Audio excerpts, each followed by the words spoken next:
اعوذ باللہ من الشیطان اللعین الرجیم بسم اللہ الرحمن الرحیم الحمد للہ رب العالمین الصلاة والسلام علی اشرف الانبیاء والمرسلین وعلی آلہ الطیبین الطاہرین المعصومین الذین اذہب اللہ عنہم الرجس وطہرہم تطہیرا اما بعد قال اللہ تبارک و تعالی فی القرآن الکریم بسم اللہ الرحمن الرحیم سنریہم آیاتنا فی الآفاق وفی انفسہم حتی یتبین لہم انہ الحق اولم یکف بربک انہ علی کل شیء شہید الا انہم فی مریۃ من لقاء ربہم الا انہ بکل شیء محیط۔ عزیزان محترم، کتاب لب اللباب میں ہماری آپ کے ساتھ گفتگو جاری ہے، اور آج اس سلسلے کا 14واں درس لے کر ہم آپ کی خدمت میں حاضر ہوئے ہیں۔ ہم نے اپنی گزشتہ گفتگو میں اس نورانی کتاب کی پہلی فصل کا باقاعدہ آغاز کیا، اور ہم نے اپنی گزشتہ گفتگو میں اس مطلب کی طرف اشارہ کیا کہ اس کتاب کے در حقیقت 2 حصے ہیں، اور پھر ہر حصے کے آگے مزید 2 حصے ہیں، اور اگر اس طرح سے بیان کیا جائے کہ مجموعی طور پر یہ رسالہ لب اللباب 4 حصوں پر مشتمل ہے کہ جن کی بنیاد 2 حصے ہیں، تو یہ بھی بات درست ہے۔ پہلے حصے کے پہلے جو چیپٹر ہے اور پہلی فصل ہے، اس میں آیت اللہ طحرانی سیر اللہ کی کلیات کو بیان کر رہے ہیں، اور پھر دوسرا جو حصہ ہے جس میں تفصیلی طور پر بحث کی جا رہی ہے، اس میں آیت اللہ طحرانی عالم خلوص پر مقدم بقیہ عوالم کی تفصیل کو بیان کر رہے ہیں۔ اور پھر ہم نے عرض کیا کہ کتاب کا جو باقاعدہ دوسرا حصہ ہے کہ جس میں عرفان عملی کی طرف، سیر و سلوک عملی کی طرف آیت اللہ طحرانی آتے ہیں، چونکہ پہلا چیپٹر عرفان نظری اور سیر و سلوک نظری سے متعلق تھا۔ اس دوسرے چیپٹر میں آیت اللہ طحرانی سیر و سلوک اور سلوک اللہ کی کیفیت کو بیان کر رہے ہیں، اور پھر طرح تفصیلی جو چوتھا چیپٹر آئے گا یا چوتھی فصل آئے گی اس کتاب کی، اس میں طریق کی کیفیت بیان کر رہے ہیں سیر اللہ سے متعلق۔ اس بحث میں ہم نے بیان کیا کہ پہلی فصل کا جو آغاز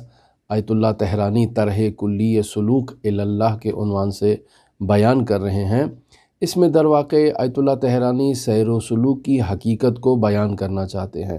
کہ سیر و سلوک کی حقیقت کیا ہے۔ ہم نے اپنی گزشتہ گفتگو میں اسی کتاب کے مقدماتی جو بحث تھی اسے بیان کرتے ہوئے اس مطلب کی طرف اشارہ کیا کہ انسان کی زندگی میں بہت سی تکالیف، بہت سے درد، بہت سی مصیبتیں وارد ہوتی ہیں، اور ان تکالیف اور مصیبتوں سے نجات حاصل کرنے کے لیے انسان راستہ تلاش کرتا ہے۔ لہٰذا پہلی مرحلے میں اس نقطے کی طرف اشارہ کیا کہ یہ جو انسان کی زندگی میں تکالیف، مصیبتیں آتی ہیں، ان تکالیف کی بنیاد وابستگی ہے انسان کی۔ انسان کسی چیز سے مانوس ہو جاتا ہے، کسی چیز سے وابستہ ہوتا ہے، کسی چیز سے محبت کرتا ہے، تو اس کے لیے 2 بنیادی جو سوال ہیں وہ پیش آتے ہیں۔ یا انسان اس چیز کی طلب کے لیے، اس چیز کو حاصل کرنے کے لیے غم و غصے کا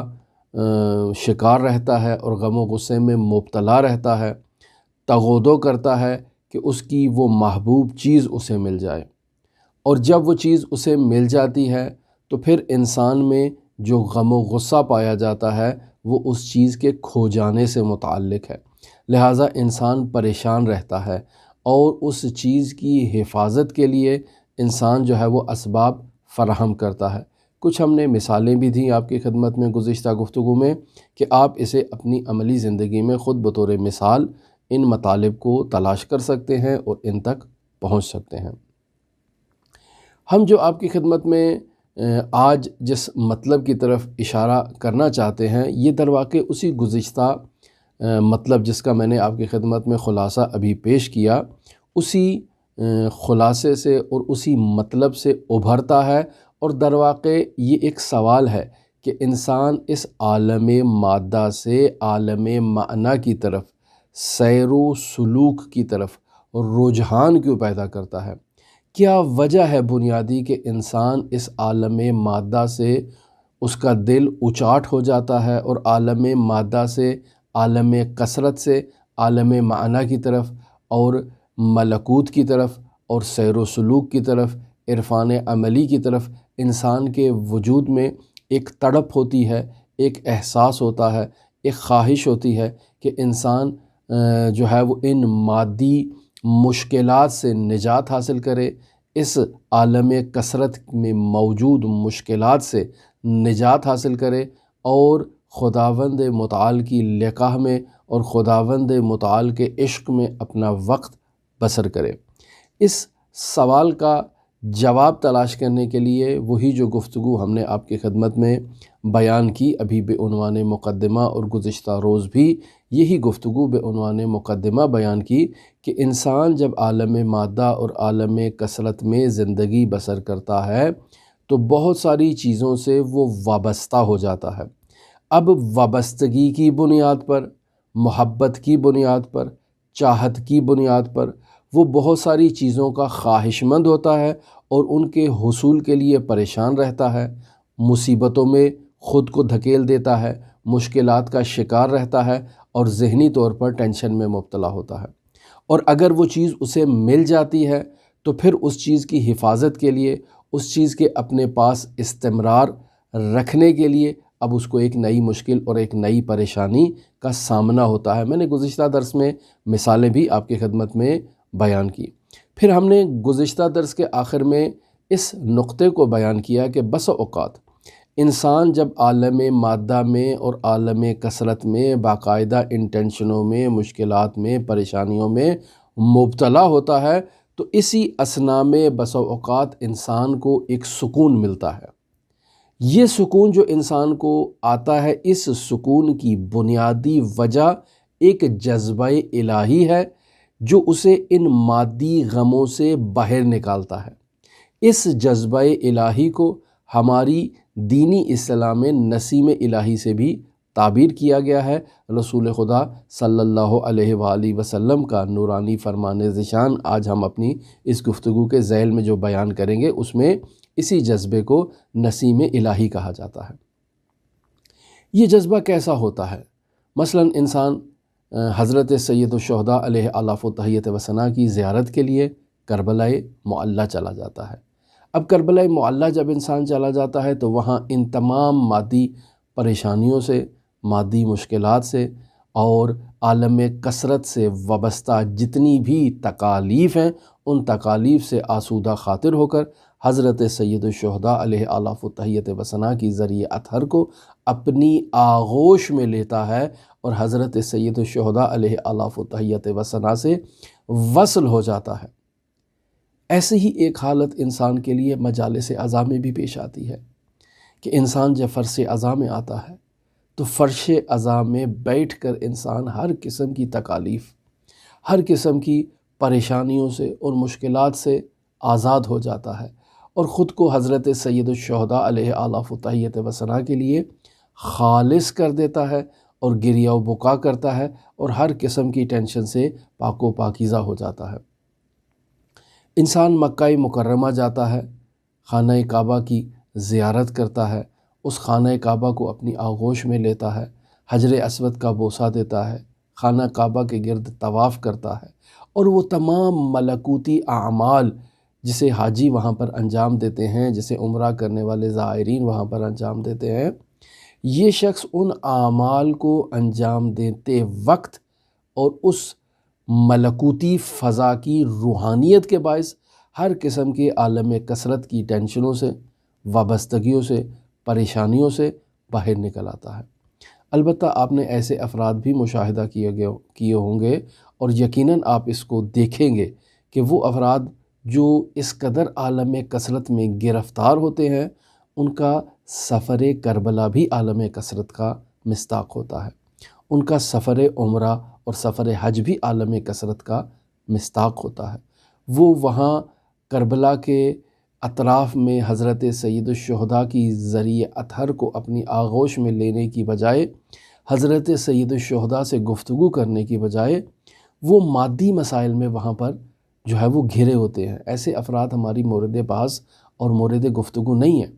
کہ جو وہاں اس ملکوتی فضا سے استفادہ کرنے کے بجائے بلکہ وہ ملکوتی فضا ان کی عالم کثرت میں اضافے کا باعث بن رہی ہے اور وہ مزید وہاں جا کر دنیا دار ہو جاتے ہیں۔ ایسے افراد ہماری مورد بحث اور مورد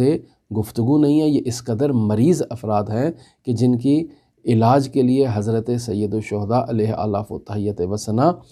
جب تک ان کے وجود میں ایک تڑپ ایجاد نہیں کر دیتے تب تک کوئی تاثیر انہیں حضرت سید الشہداء یا بیت اللہ سے کوئی تاثیر انہیں نہیں ملے گی۔ وہاں خانہ کعبہ کے سامنے کھڑے ہو کر بھی یہ افراد ایسی دنیا داری کی بحث میں اور ایسی دنیا میں مصروف اور مگن ہوں گے، وہاں سیلفیاں بنا رہے ہوں گے، وہاں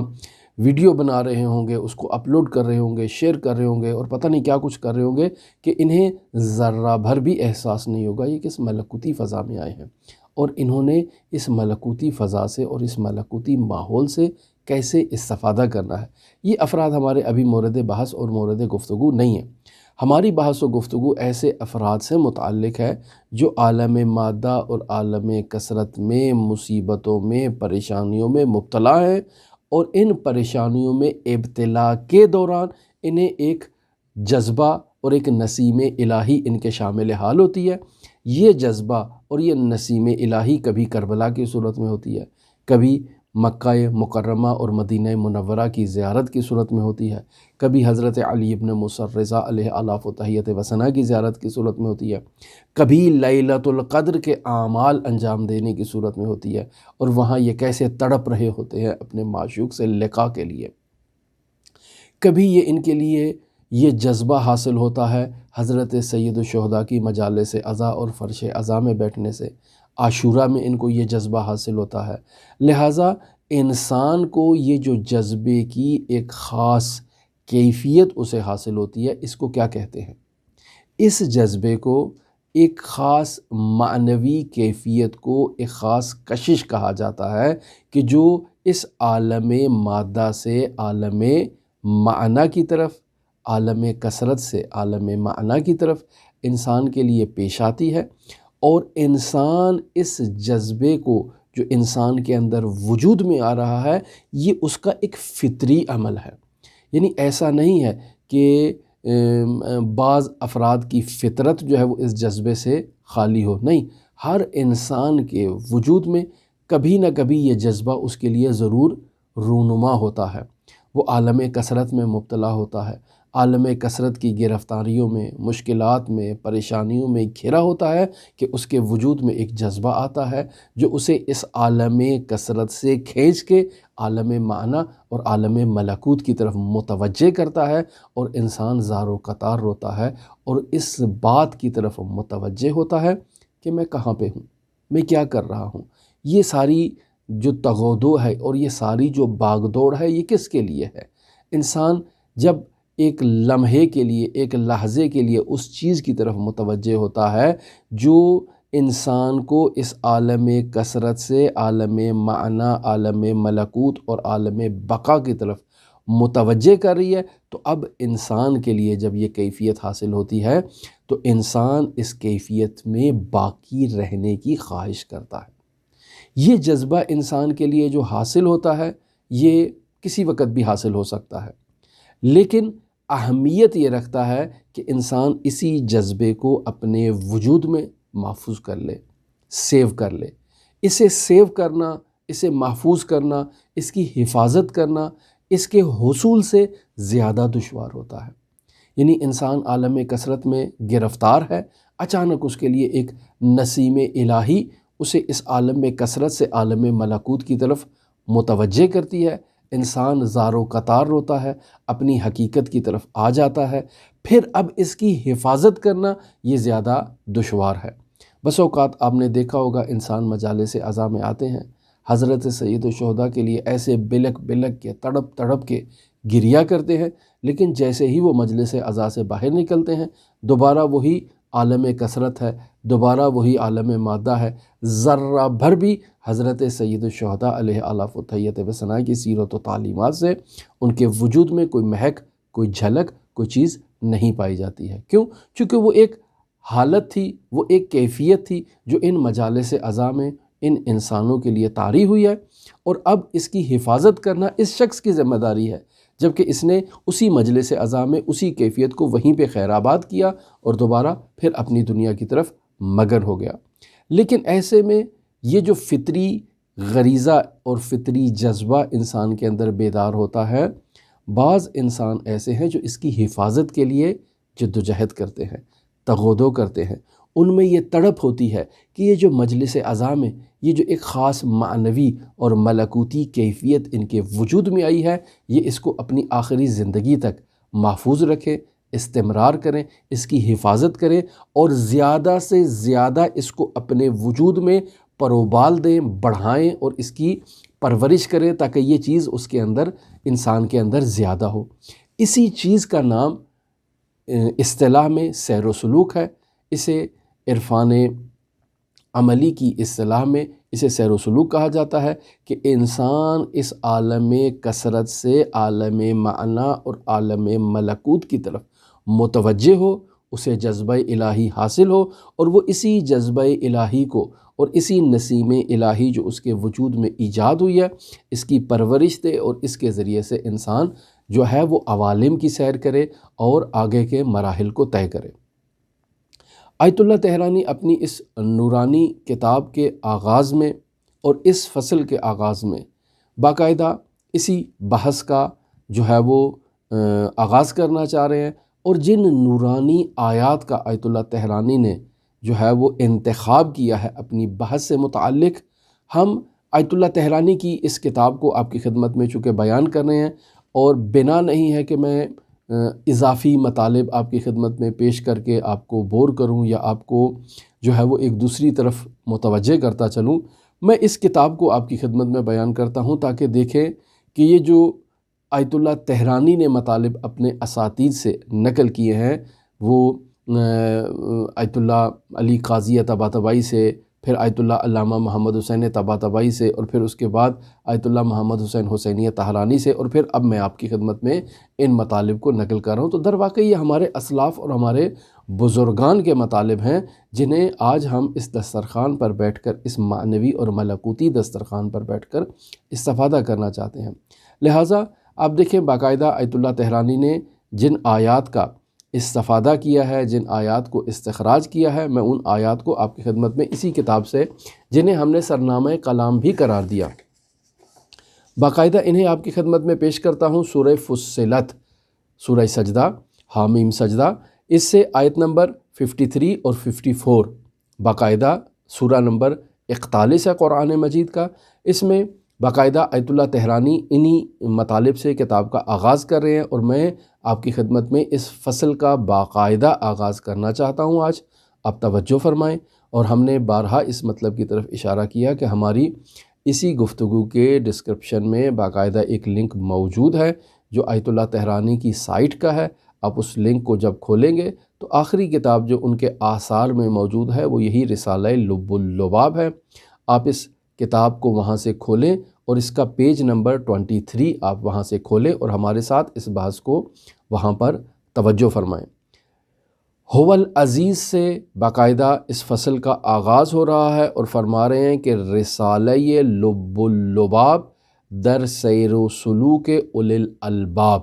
اس کتاب کا نام رسالہ لب لباب ہے، اور یہ سیر و سلوک اولی الالباب کے بارے میں تحریر کی گئی ہے، اور یہ تفصیل ہم پہلے آپ کی خدمت میں بیان کر چکے ہیں۔ بسم اللہ الرحمن الرحیم، وصلی اللہ علی محمد وآلہ الطاہرین ولعنۃ اللہ علی اعدائہم اجمعین، وبعد قال اللہ العلی العظیم سنریہم آیاتنا فی الآفاق وفی انفسہم حتی یتبین لہم انہ الحق۔ اولم یکف بربک انہ علی کل شیء شہید الا انہم فی مریۃ من لقاء ربہم الا انہ بکل شیء محیط۔ یہ وہ باقاعدہ آیات ہیں جنہیں ہم نے سرنامہ کلام بھی قرار دیا اور آیت اللہ طہرانی کی اس کتاب سے بھی تلاوت کیا، اور باقاعدہ اس طرح سے ہم باقاعدہ اس کتاب کے اندر داخل ہو چکے ہیں۔ پہلی نورانی آیت، انتخاب دیکھیں کس قدر خوبصورت آیت اللہ طہرانی نے آیات کا کیا ہے۔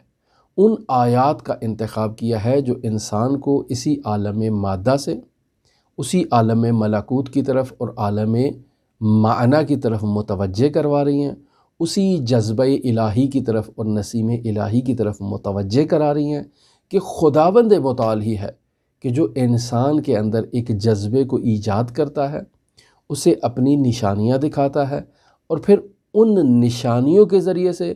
یہ بندہ جو عالم کثرت میں گرفتار ہے خداوند متعال کی طرف متوجہ ہوتا ہے۔ بس آپ لوگ کہیں کہ سیر و سلوک کہاں سے اٹھ کے آئی؟ عزیزان، سیر و سلوک قرآن مجید کا نسخہ ہے، نسخہ الہی ہے کہ جس سے ہم لوگ غافل ہیں۔ خداوند متعال ارشاد فرما رہا ہے، بسم اللہ الرحمن الرحیم، سنوریہم آیاتنا فی الآفاق وفی انفسہم حتی یتبین لہم انہ الحق۔ کیا کہنا چاہ رہا ہے خداوند متعال؟ خداوند متعال یہاں پر یہ بیان کرنا چاہتا ہے کہ ہم ان قریب اس عالم کثرت میں گرفتار انسانوں کو ان قریب ہم اپنی نشانیاں اس عالم آفاق میں بھی دکھائیں گے، اور خود انسان کے وجود کے اندر بھی اسے ہم اپنی نشانیاں دکھائیں گے۔ لہٰذا انسان جو اس عالم کثرت میں گرفتار ہے، انسان جو اس عالم مادہ میں گرفتار ہے، جب اس عالم آفاق میں وہ الہی نشانیوں کو مشاہدہ کرے گا، جب وہ اپنا گریبان جھانک کر دیکھے گا اور اپنے وجود میں ملموس الہی نشانیوں کو وہ جان لے گا، تو اس بات پر اسے یقین ہو جائے گا کہ انہو، ضمیر خداوند متعال تک جاری ہے، کہ انہو وہ ذات بطور تام، بطور حقیقت اور بطور حقانیت وہی ذات پروردگار ہے کہ جو حق ہے اور اس کے علاوہ کوئی چیز حق نہیں ہے۔ لہٰذا انسان جو عالم مادہ میں گرفتار ہے، پریشان ہے، مشکلات کا شکار ہے، جیسے ہی یہ جذبہ اسے اس عالم ملکوت کی طرف کھینچ کے لے کے جاتا ہے، تو انسان اس جذبے کو اپنے وجود میں برقرار رکھنے کی کوشش کرتا ہے۔ لہٰذا خداوند متعال اسی سورہ میں اور اسی آیت میں ارشاد فرما رہا ہے، اولم یکف بربک انہ علی کل شیء شہید۔ کیا آپ کے پروردگار کے لیے یہ وصف کافی نہیں ہے کہ وہ ہر چیز پر خوب شاہد ہے، خوب نظارہ گر ہے، ہر چیز کو مشاہدہ کر رہا ہے، ہر چیز پر حاضر ناظر ہے؟ یا ہر چیز میں آپ اسے مشاہدہ کر سکتے ہیں، حلول نہیں ہے، لیکن شے خدا سے جدا بھی نہیں ہے؟ پس ہر چیز خدا سے جدا نہیں ہے، جیسے بعض علماء یا بعض بزرگان اس مطلب کی طرف اشارہ کرتے ہیں اور لوگوں کو ایک عجیب توحید کی طرف متوجہ کرتے ہیں۔ نہیں عزیزان، خداوند متعال ہر چیز پر حاضر بھی ہے، ناظر بھی ہے، ہر چیز میں دیکھا بھی جا سکتا ہے، اور ہر چیز میں حائل بھی نہیں ہے، حلول بھی نہیں کیے ہوئے ہے، اور کوئی چیز اس سے جدا بھی نہیں ہے۔ وہ ہر چیز میں ہے اور ہر چیز کے ساتھ ہے، لیکن ایسے نہیں ہے جیسے شے میں ہوتی ہے، اور ایسے بھی جو ہے وہ چیزوں سے جدا نہیں ہے جیسے ایک چیز دوسری چیز سے جدا ہوتی ہے، کہ میرا ہاتھ یہ ایک اس طرف ہے، یہ ہاتھ اس طرف ہے، یہ مخلوق ہے، یہ خدا ہے، اتنا فاصلہ ہے دونوں کے درمیان۔ نہیں عزیزان، ایسے توحید ہمیں توجہ کرنی چاہیے کہ ایسا نہیں ہے۔ جب خداوند متعال ہر چیز کے بارے میں علم رکھتا ہے، آگاہی رکھتا ہے، تو اس علم و آگاہی کا لازمہ حضور ہے کہ وہ ہر شے کے ساتھ حاضر ہے، ہر شے کو مشاہدہ کر رہا ہے۔ اللہ کا شاہد ہونا، اللہ کا مشہود ہونا، یہ آپس میں دونوں چیزیں ایک دوسرے سے جدا آپ نہیں کر سکتے۔ اولم یکفی بربک انہو علی کل شیء شہید، کیا آپ کے پروردگار کے لیے یہ وصف بیان کر دینا اور یہ توصیف ان الفاظ کے ساتھ اپنے پروردگار کی کر دینا کہ وہ ہر شے کے اوپر شاہد ہے اور ہر چیز کو جو ہے وہ مشاہدہ کر رہا ہے، کہ یہ وصف اس کے لیے کافی نہیں ہے؟ اور ہم پہلے بھی آپ کی خدمت میں مرحوم آیت اللہ سید عبد الکریم رضوی کشمیری سے یہ مطلب بیان کر چکے کہ وہ فرماتے تھے کہ خداوند متعال کی تمام آیات قرآن مجید میں نور ہی نور ہے، لیکن ایک آیت مجھے سب سے زیادہ نورانی نظر آتی ہے، اور وہ آیت کیا ہے؟ وہ آیت بھی یہی آیت ہے کہ خداوند متعال ہر جگہ موجود ہے، خداوند متعال ہر چیز کو جو ہے وہ مشاہدہ کر رہا ہے، ہر چیز کے اوپر خداوند متعال کی قدرت اس کے اوپر کار فرما ہے، اور اس کے اوپر خداوند متعال کا جو غلبہ ہے وہ ہر چیز کے اوپر آپ مشاہدہ کر سکتے ہیں۔ اور جیسے اسی آیت میں بیان کیا گیا کہ اولم یکف بربک انہ علی کل شیء شہید، کہ کیا یہ وصف اللہ کے لیے کافی نہیں کہ وہ اللہ ہر چیز کے اوپر شاہد ہے اور اسے مشاہدہ کر رہا ہے۔ الا، آگاہ رہو، متوجہ ہو جاؤ کہ انہم فی مریۃ من لقاء ربہم الا انہ بکل شیء شہید، آگاہ رہو، بے شک یہ لوگ اپنے پروردگار کی ملاقات کے بارے میں جو شک میں ہیں اور یہ شک و شبہ میں مبتلا رہتے ہیں، آگاہ رہو، یقیناً وہ ہر چیز کا احاطہ کیے ہوئے ہے۔ الا انہ بکل شیء محیط، ہر چیز کا احاطہ اللہ تبارک و تعالی نے کیا ہوا ہے۔ بہت خوبصورت آیات کا انتخاب کرنے کے بعد آیت اللہ تہرانی یہاں پر ایک شعر کو نقل کر رہے ہیں خواجہ عبداللہ انصاری سے متعلق۔ اس شعر میں بھی در واقع اس شعر کو نقل کرنے کا مقصد ایک ادبی حقیقت کی طرف اشارہ کرنا ہے، اور آیت اللہ تہرانی اس شعر میں در واقع پوری فصل کا نچوڑ بیان کر دینا چاہتے ہیں کہ ہم نے اس رسالہ لب اللباب میں یہ پہلی فصل جس میں ہم سیر و سلوک کی حقیقت بیان کرنا چاہتے ہیں وہ کیا ہے۔ پہلے آیت اللہ تہرانی نے آیات بیان کر دی، سنوریہم آیاتنا فی الآفاق وفی انفسہم حتی یتبین لہم انہ الحق۔ سب سے پہلے ان آیات کے ذریعے سے سیر و سلوک کی حقیقت کو بیان کیا، اور پھر اس کے بعد اس شعر کے ذریعے سے سیر و سلوک عملی کی اس حقیقت کی طرف نقاب کشائی کی اور پردہ کشائی کی کہ کیسے خواجہ عبداللہ انصاری کیسے ان مراحل سے گزر رہے ہیں اور کیسے ان وادیوں میں خداوند متعال کی ان نشانیوں کو مشاہدہ کر رہے ہیں۔ تو در حقیقت یہ ایک ادبی اصطلاح ہوتی ہے ہمارے حوزہ علمیہ میں، اور وہ افراد جو باقاعدہ عربی ادب کو پڑھتے ہیں، باقاعدہ ادبیات سے جن کا ذوق ہے، ان کے نزدیک ایک اصطلاح مشہور اور معروف ہے جسے براءت استحلال کہا جاتا ہے۔ یعنی ایک مطلب جب آپ آغاز کر رہے ہیں تو اس مطلب کے آغاز میں جو آپ مقدمہ دے رہے ہیں،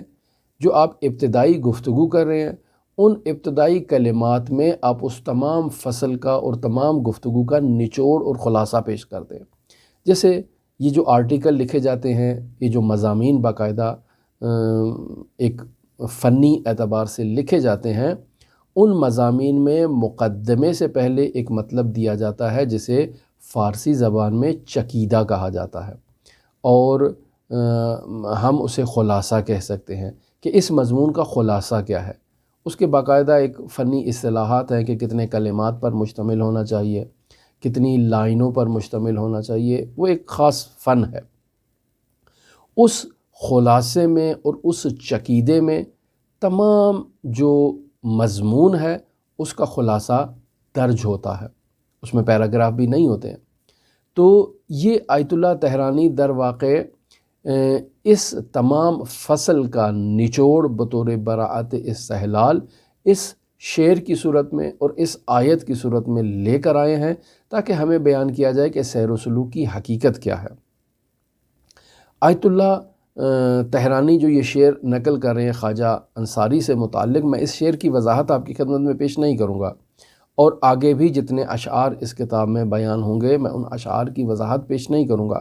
متن آیت اللہ تہرانی جو ہے وہ ہمارے نزدیک زیادہ اہمیت رکھتا ہے، ہم صرف اس متن کو زیادہ بیان کریں گے۔ بس اوقات ان اشعار کو بھی پڑھ لیں گے، لیکن چونکہ شعری ذوق ہمارا اتنا اچھا نہیں ہے، لہٰذا اشعار میں زیادہ دلچسپی نہیں لیں گے۔ چے مبارک سحری بود وچے فرخند شبی، یعنی کس قدر مبارک وہ سحر کا وقت تھا اور کس قدر فرخندہ رات تھی، آن شب قدر کے این تازے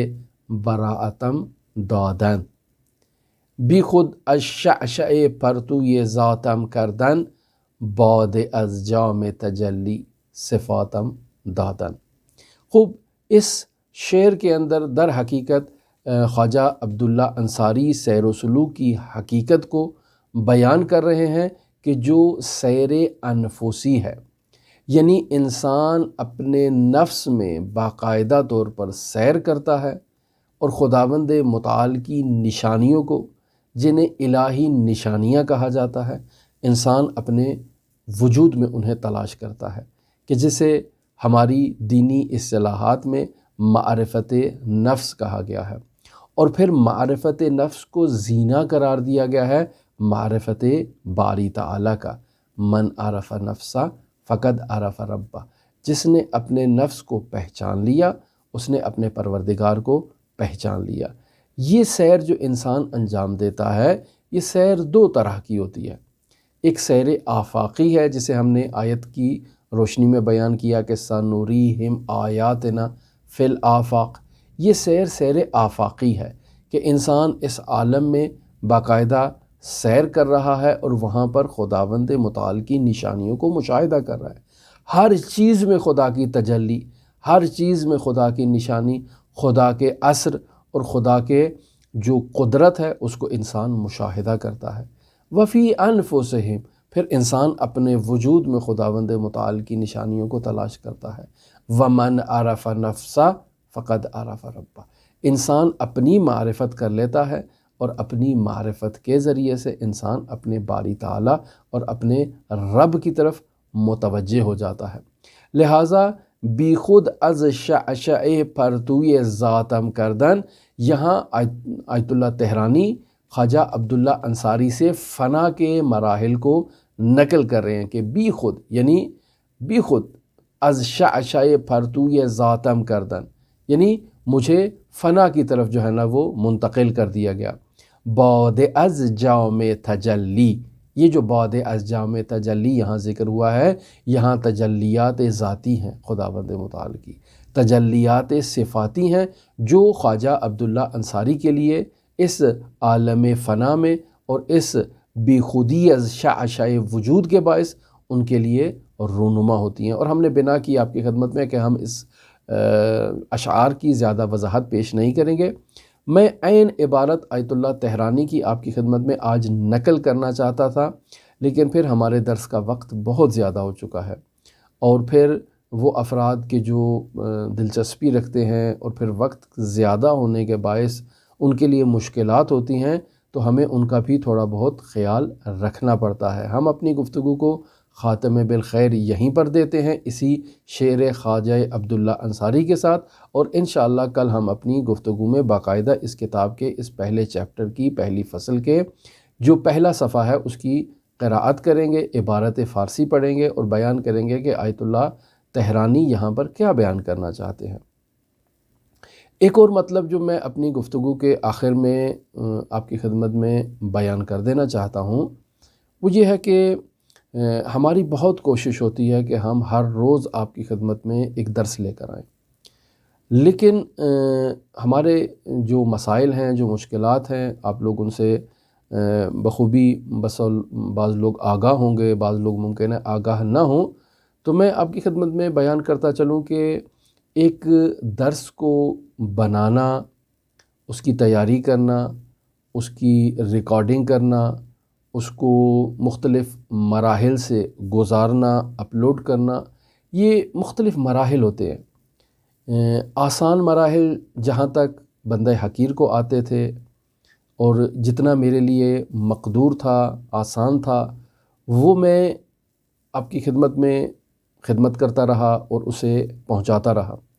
لیکن ابھی تھوڑا سیٹ اپ تبدیل ہو رہا ہے مودت میڈیا کا، کچھ افراد کو ہم اس میں لانا چاہ رہے ہیں تاکہ وہ ہماری مدد کریں، معاونت کریں اور ان مراحل کو وہ انجام دیں، چونکہ ہمارے پاس اتنا وقت نہیں ہوتا کہ ہم ان تمام مراحل کو از خود انجام دے پائیں۔ یقینی بات ہے کہ افراد آئیں گے تو انہوں نے کام کرنا ہے، انہیں ظاہر حق زحمت بھی دینا پڑے گا اور ان کی خدمت بھی کرنا ہوگی، تو اس وجہ سے ہم کافی مادی مشکلات میں مبتلا ہیں۔ اور یقینی بات ہے کہ وہ افراد کی جو ہماری گفتگو سننے کے شائق ہیں، یہ انہی کے تعاون سے سلسلہ آگے بڑھ سکتا ہے۔ لہٰذا آپ لوگ جو ان مراحل میں دلچسپی رکھتے ہیں وہ اس کار خیر میں ہمارے ساتھ شریک ہو سکتے ہیں۔ یہ مودت میڈیا خود آپ کا اپنا ایک چینل ہے، آپ اس کا خیال رکھیں گے تو ہم زیادہ آسودہ اور زیادہ مطمئن انداز میں آپ کی خدمت کر سکتے ہیں اور زیادہ بہتر انداز میں اس مطالب کو آپ تک پہنچانے میں اپنا کردار ادا کر سکتے ہیں۔ تو یہ وتعاونوا علی البر والتقوی ولا تعاونوا علی الاثم والعدوان کا مصداق ہے۔ ہماری دعا ہے کہ خداوند متعال ہماری بھی ان تمام مشکلات کو برطرف فرمائے اور آپ تمام شائقین کی بھی ہمیں خدمت کرنے کی توفیق عطا فرمائے۔ ہم حضرت علی ابن موسیٰ الرضا علیہ آلاف و تحیت و ثنا کی نورانی بارگاہ میں آپ تمام مؤمنین کے لیے دعا گو بھی ہیں، نائب الزیارہ بھی ہیں۔ آپ بھی ہمارے لیے دعا فرمائیں کہ یہ مشکلات پایہ تکمیل تک پہنچے اور ایک اچھے انداز میں باقاعدہ ہم اس کی خدمت کر سکیں۔ ہمیں اجازت دیجیے، انشاءاللہ آئندہ درس میں ہم آپ کی خدمت میں باقاعدہ پیج نمبر 24 سے اس عبارت کو بیان کریں گے کہ آیت اللہ تہرانی کیا کہنا چاہتے ہیں۔ اللہم صلی علی محمد و آل محمد وعجل فرج قائم آل محمد۔